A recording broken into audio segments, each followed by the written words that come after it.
Jamais sans la grâce, une dévotion matinale qui vous connecte à la pensée de Dieu et vous donne la provision du ciel au quotidien.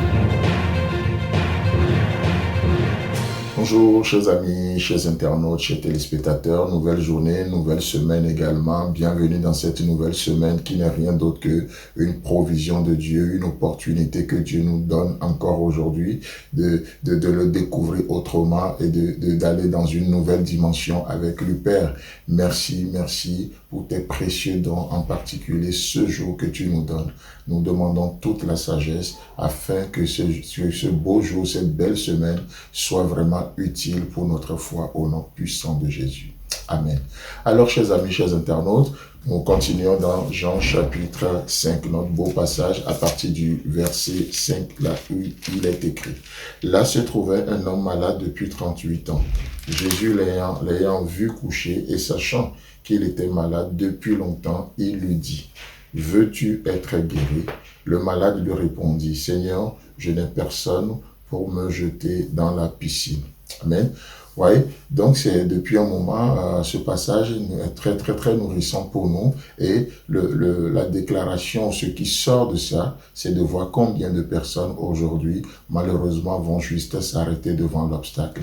Ils n'ont pas cette capacité de la foi, d'aller au-delà de ce que leurs yeux voient, et ils s'arrêtent là. Et vous savez, j'ai beaucoup aimé parce qu'il y a d'autres, au-delà des personnages que j'avais vus ou que nous avions vus ensemble la semaine dernière, il y a des auditeurs qui m'ont écrit aussi, qui m'ont donné d'autres passages où on a vu des gens saisir l'opportunité qui se trouvait dans l'obstacle qui était devant eux. Et même quelqu'un m'a envoyé même un livre, je crois le livre est intitulé « Et si l'obstacle était la solution » ou un truc comme ça, je ne sais pas si vous le connaissez, mais en tout cas, je vais essayer de le lire aussi pour nourrir notre foi, et voilà. D'accord? Donc, certains m'ont envoyé aussi, m'ont parlé de cette femme qui a la perte de sang. Comment cette femme a été allée au-delà de l'apparent obstacle, la foule, son handicap, sa maladie. Elle était allée au-delà et elle a trouvé l'opportunité de toucher les pans de la robe de Jésus. Oh, si seulement je pouvais le toucher.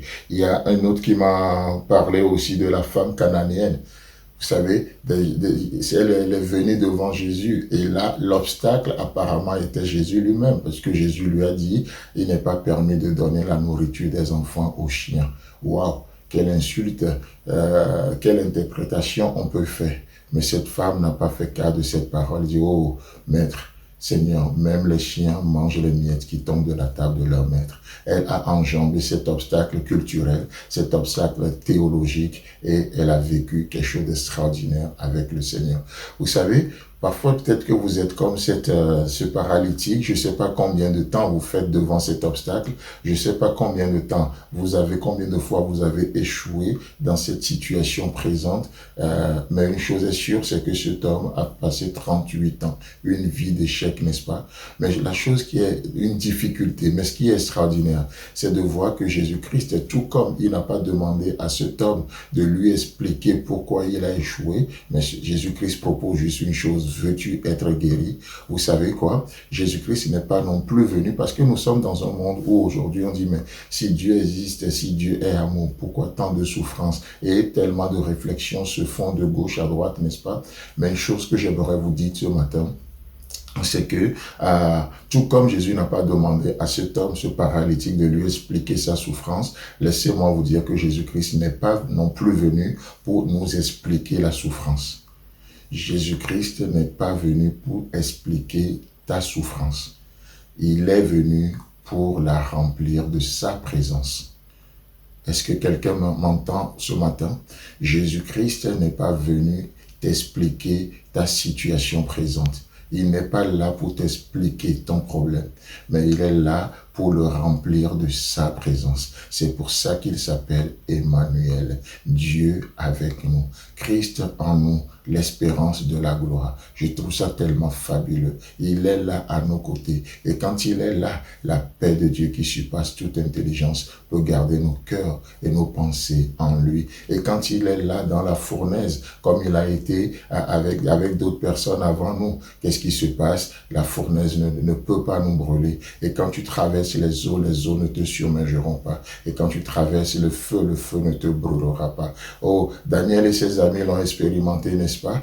Oh, que ce soit dans la fosse au lion, la bouche des lions était fermée. Que ce soit dans le feu était fermé. Chers amis, chers internautes, chers téléspectateurs, ce matin, Jésus-Christ n'est pas venu pour t'expliquer ta situation, mais il est venu pour la remplir de sa présence. Que Dieu te bénisse.